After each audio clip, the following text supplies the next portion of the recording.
I filled the barns but starved the man. I sold the Christ with silver hands. I never give, I only claim, and yet you praise my hollow name. Greed does not begin with theft, it begins with absence. A hollow ache behind the ribs, a silence that demands to be filled with gold, with praise, with more than enough. But no matter how much it swallows, it whispers, more. Greed is not about wealth, it's about worship, not what you possess, but what possesses you. It says, if I just had this, I'd be whole. But the moment your hands close around it, it turns to mist. Because greed is not seeking satisfaction. It was born to hunger. In the Inferno, Dante finds the greedy not exalted but enslaved. Those who hoarded and those who squandered, rivals in life, are condemned together. They roll heavy stones in endless circles, crashing into one another and crying, "Why do you hoard? Why do you squander?" There is no peace, no triumph, only motion without meaning, wealth without rest. Their punishment is not fire, but futility. Dante draws no line between excess and miserliness. One clutches, the other spills, but neither knows enough. Greed, he shows us, does not merely harm the world, it hollows the soul. It turns the image of God into a beast of burden, forever dragging the weight it once called treasure.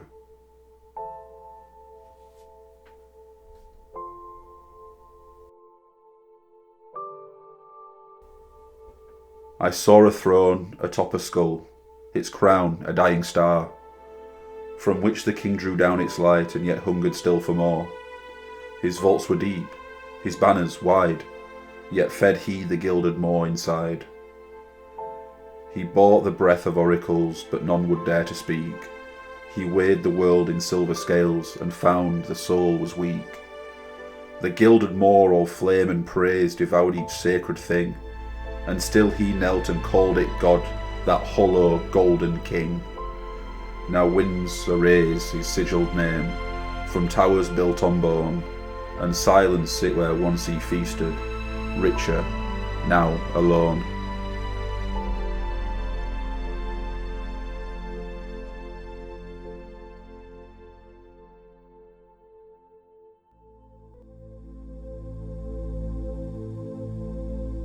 Greed wears a suit, a smile, a polished success story.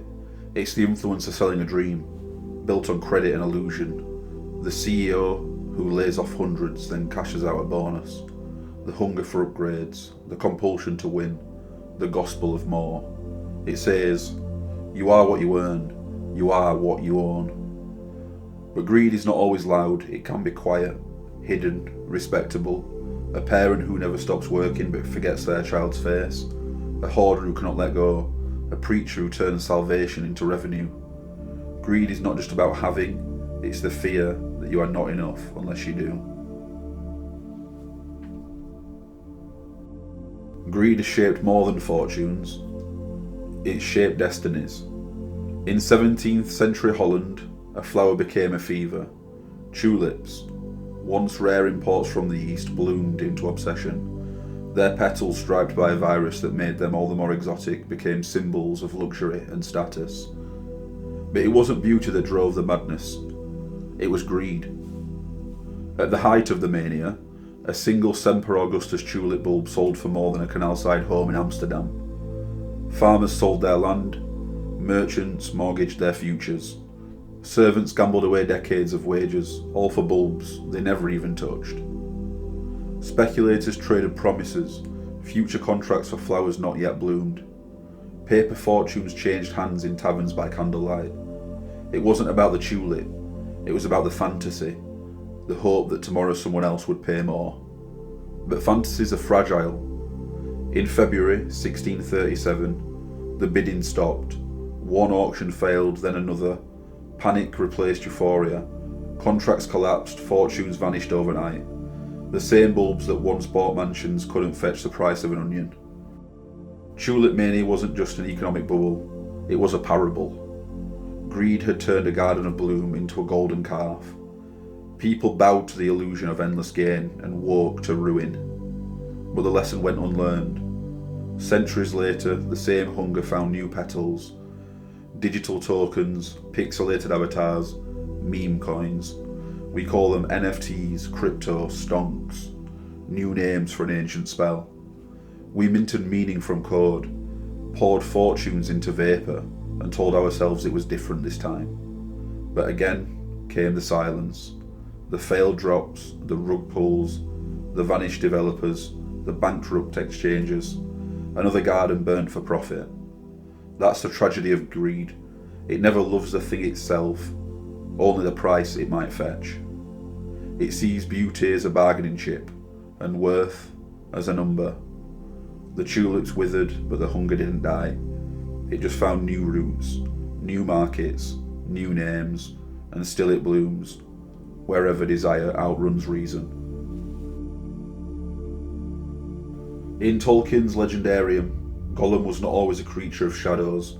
Once he was Smeagol, curious, small, ordinary, a creature of the river and family and laughter. But on his birthday he found it, or rather, it found him. A golden ring glinting in the mud, silent, beckoning. He murdered to keep it. In a moment he traded kinship for possession, friendship for dominion, and the ring, that small circle of forged gold, did what greed always does. It consumed. Over centuries it gnawed at his mind, twisted his frame, hollowed his soul, until even his name, Smeagol, was forgotten. He became Gollum, named for the rasp of his breath, no longer a person, but a hunger. Gollum embodies greed twisted into lust, a soul so consumed by the desire to possess that he becomes possessed. The ring is not just gold, it is the idol he cannot stop worshipping, even as it devours him from the inside out. He did not live, he clung to the dark, to the ring, to my precious. Because greed never says enough, it only says mine. The ring promised power but delivered bondage, and that is the lie of greed. It offers identity and erases you. It offers control and makes you a slave. It promises eternity and feeds on your soul until there's nothing left to save. Even in war, greed sharpens the blade. Nations do not always march to defend the innocent, but to seize oil, gold, land, empire. Flags wave, anthems rise, but beneath it all lies the hunger to possess. Greed is not only personal, it becomes structural. It builds systems. It wears a suit, signs contracts, manipulates markets.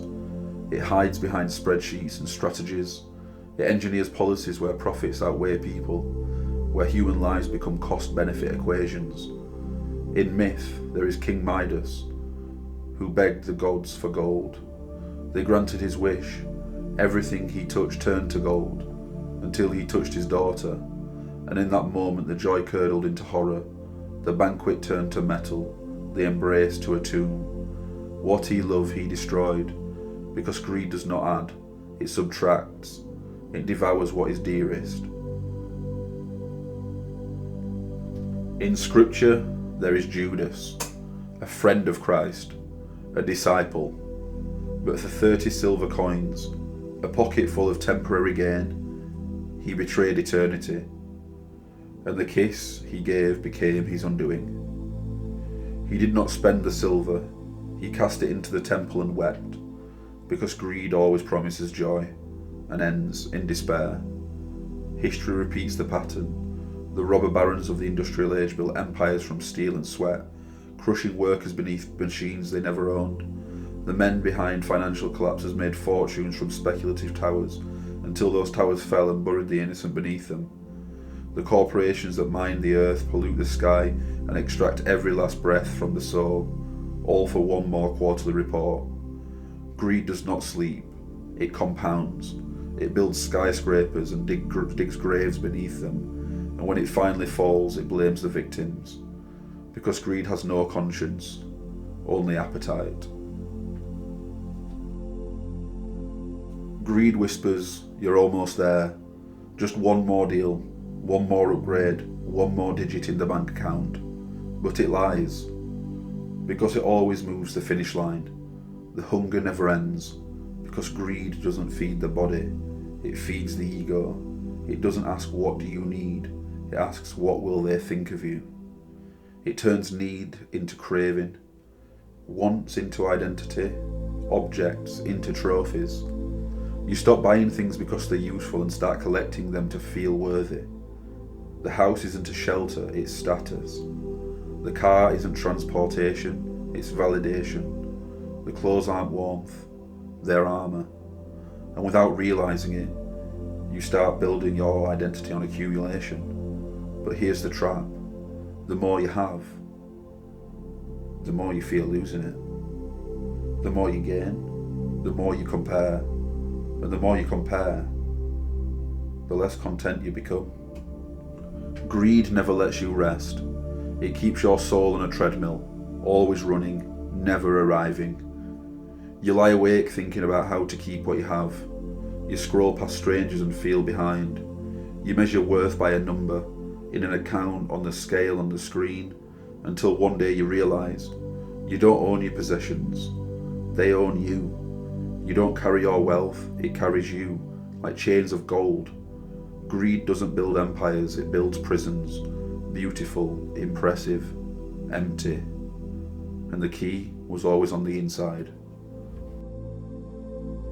If you've ever felt those chains, the fear of not having enough, the pressure to perform, the exhaustion of chasing more, then this message is for you. Subscribe and walk with us through the narrow gate. Like the video if it's speaking truth. Share it if you know someone still trapped in the same cage, because freedom doesn't come from having more, it comes from letting go. Greed is not just love of money, it's the fear of not having enough. It hoards because it does not trust. It consumes because it forgets what satisfies. You don't defeat greed by abandoning the world, but by no longer being mastered by it. Simplicity is not deprivation, it's clarity. It's the quiet strength to say this is enough. It's owning what you need and letting go of what owns you. Christ said, life does not consist in the abundance of possessions. Luke 12:15. He told of a man who built bigger barns to store his wealth, but that very night his soul was required of him.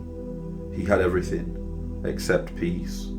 So give, not out of guilt, but gratitude. Not to earn worth, but to proclaim you already have it. Give to loosen greed's grip. Give to remember where your treasure truly lies. Give, because the kingdom is not built on profit, but on trust. Trust that what you need will come, that what you give won't leave you empty, but open, and that what you hoard may rot, but what you release may heal. Because in the end, it is not the full hands that pass through the narrow gate, but the free ones. The narrow gate does not accept luggage, only the heart. Greed cannot pass through, not because it's evil, but because it clings. It hoards, it tightens the fist, it says mine, even to the things that rot with time. But the gate is narrow because the soul must be stripped bare, not shamed but simplified, not emptied but made whole. And here lies the paradox. What greed promises, safety, joy, identity, is found only on the other side of surrender. When you stop chasing more, you finally see what you already have. When you let go, you realise you were never holding anything. It was holding you. Greed is noise.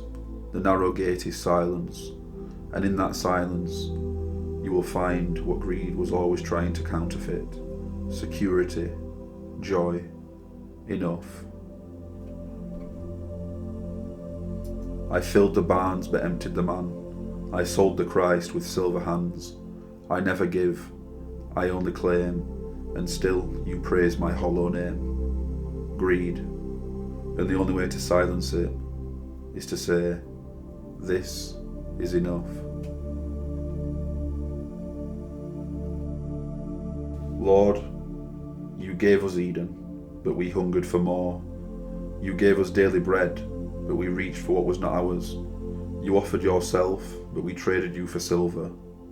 Forgive us, Father, for the grasping hands, for the restless heart, for the fear that says there is never enough. Teach us the beauty of simplicity, the peace of sufficiency, the joy of letting go. Break the chains of excess, shatter the lie that more will make us whole, and lead us to the still waters where contentment waits. May we store treasure not in vaults but in hearts. May we measure wealth not in gold but in love. Take what we hoard, Lord, and give us trust in return, that we may walk through the narrow gate, hands open, souls light, and hearts full of you, in the name of the one who had no place to lay his head, yet lacked nothing, Jesus Christ. Amen.